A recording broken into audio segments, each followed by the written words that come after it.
Hello guys, AEST academy में आपका फिर से स्वागत है। और आज की इस वीडियो में हम बात करेंगे BA first year English literature की शॉर्ट स्टोरी जिसका नाम है द थ्री डांसिंग गोट, जो कि एनो मोयस है।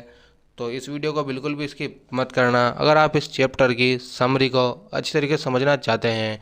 तो चलिए शुरू करते हैं। द थ्री डांसिंग गोट, जो कि क्या है, एनो मोयस। तो यहाँ पर हम बात करते हैं सिंधु। अब शुरुआत कहाँ से होती है? यहाँ पर सिंधु से। अब इसकी एक एक लाइन को अच्छी तरीके से समझना और इस तरीके से देखना कि जो कहानी है इसमें आगे आगे क्या होता है। शानदार कहानी है। सिंधु एक गरीब मजदूर किसान था। वह अपनी विधवा माँ के साथ एक छोटे से गांव में रहता था।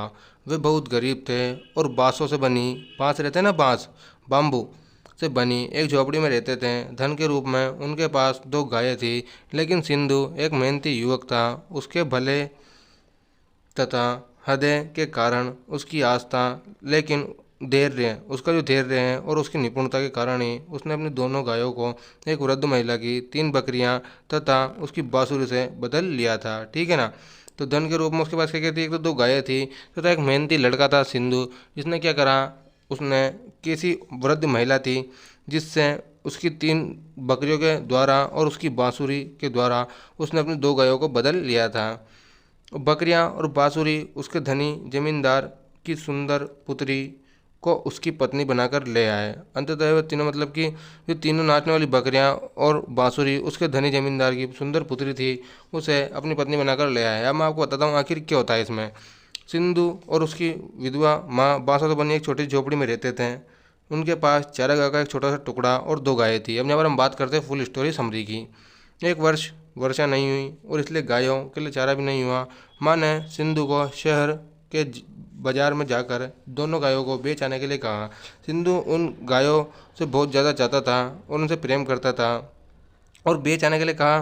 तो लेकिन वो उनको बेचना नहीं चाहता था ताकि कोई उन गायों के साथ बुरा व्यवहार ना कर सके। लेकिन उसके पास गायों को बेचने के अलावा कोई चारा भी नहीं था, कोई विकल्प भी नहीं था। वह शहर के बाजार को चल दिया। वह बड़े भारी हृदय से उन दोनों गायों को अपने साथ ले गया। रास्ते में उसको एक वृद्ध महिला मिली जो स्वयं भी अपनी 3 बकरियों को बेचने के लिए जा रही थी। उस वृद्ध महिला को सिंधु की समस्या समझ में आई, इसलिए उसने सिंधु की 2 गायों के बदले में अपनी 3 बकरियां देने का प्रस्ताव रखा।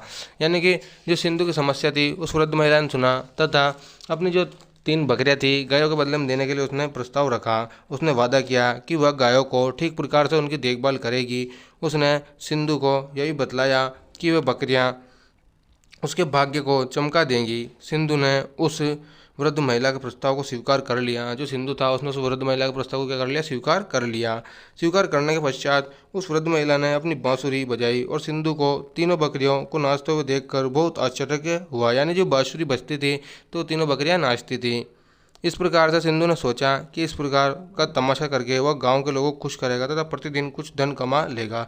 जब सिंधु घर पहुंचा तो उसकी माँ ने सब देखकर दुखी हुई। जो उसकी माँ थी, विधवा बूढ़ी माँ, तो बहुत ज़्यादा दुखी हुई। लेकिन सिंधु ने अपनी माँ से किसी बात की चिंता न करने को कहा। गांव के जमींदार की सुंदर लड़की ने बकरियों को नाचने की खबर सुनी और उसने अपने पिता से उस किसान को उसके तीनों बकरियों के साथ बुलाने के लिए कहा। सिंधु जमींदार के यहाँ गया हुआ था और बकरियों को नचाने का तमाशा दिखाया। यानी जो सिंधु था वो जमींदार के यहाँ पर गया और बकरियों को नाचने का तमाशा दिखाया। जमींदार की लड़की इस तमाशे को देखकर बहुत ज़्यादा खुश हुई।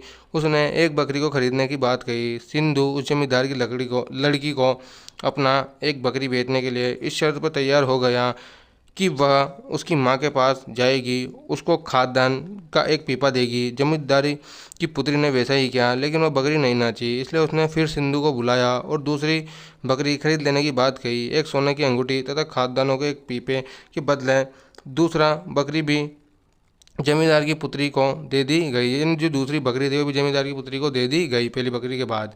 अब यहाँ पर हम बात करते हैं, लेकिन इसका भी कोई फल नहीं निकला। इसलिए जमींदार की पुत्री ने सिंधु को फिर बुलाया।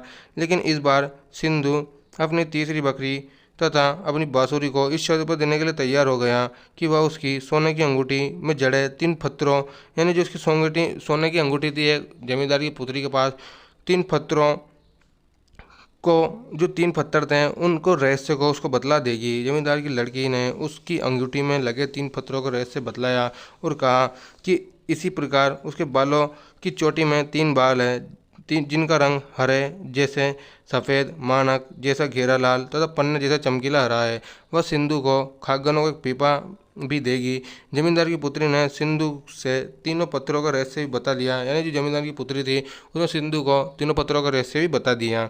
उसने कहा कि एक तो सफ़ेद हीरा है तथा दूसरा घेरा लाल मानक है और तीसरा चमकीला हरा पन्ना है। सिंधु ने यह रहस्य पता कर लिया और वह चला गया। अब बात आती है यहाँ पर, जमींदार ने अपनी पुत्री की शादी के लिए एक अजीब योजना बनाई। जो भी उसके बालों की चोटी में दिए 3 बालों का रहस्य बतलाएगा, उसी के साथ वह अपनी पुत्री की शादी कर देगा। अब तक तो हर कोई पुराण ये करता, उसका रहस्य ठीक ठीक अनुमान लगाने में सफल नहीं हुआ। सिंधु को एक युवक मिल गया जो स्वयं धनी जमींदार की पुत्री को अपनी दुल्हन बनाने के लिए आया था। जब उसने सिंधु को यह पता लगा कि वह जमींदार की पुत्री के जो बाल थे, बालों की चोटी में जो रहस्य छिपे हुए थे उनके बारे में जानता है, तो उसने सिंधु से उसको वह रहस्य बतलाने के लिए कहा। लेकिन वह तो उस रहस्य को केवल जमींदार की लड़की के सामने ही बतलाना चाहता था। वह युवक ने सिंधु के लिए शाही महलों में रहने वाले नौकरों की एक पोशाक बनवाई। उसने अपना नौकर बनवाया, जमींदार के भवन पर ले गया। वह जमींदार की सुंदर लड़की के सामने सिंधु ने उसके बालों की चोटी में छिपे तीनों बालों के रहस्य को खोल दिया। सिंधु ने जमींदार को यही बतला दिया कि किस प्रकार उसकी पुत्री ने स्वयं ही सिंधु को उसके बालों का रहस्य बतलाया था। फिर तो जमींदार ने अपनी पुत्री से कहा कि जब उसने स्वयं ही सिंधु को उसके रहस्य को बतला दिया था तो वही उसकी पत्नी बनेगी, यानी कि जो उसकी पुत्री थी जो सिंधु की पत्नी बन जाएगी। इस प्रकार एक गरीब किसान मजदूर सिंधु एक धनवान जमींदार की सुंदर पुत्री से शादी कर सका।